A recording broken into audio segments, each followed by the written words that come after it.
अब हम अपने प्रोग्राम को बाकायदा स्टार्ट करने जा रहे हैं।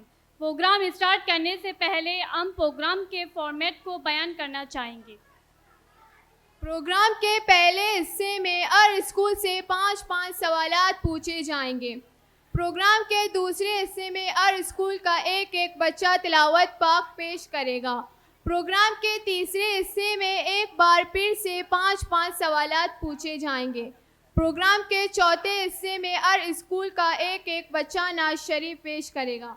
प्रोग्राम के पांचवें हिस्से में तीसरी बार सवालात पूछे जाएंगे।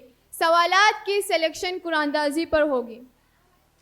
सबसे पहले हम दावत देते हैं गवर्नमेंट बॉयज़ सेकेंडरी स्कूल को के तालिब इल्म को कि वो आकर तिलावत नात पेश करें।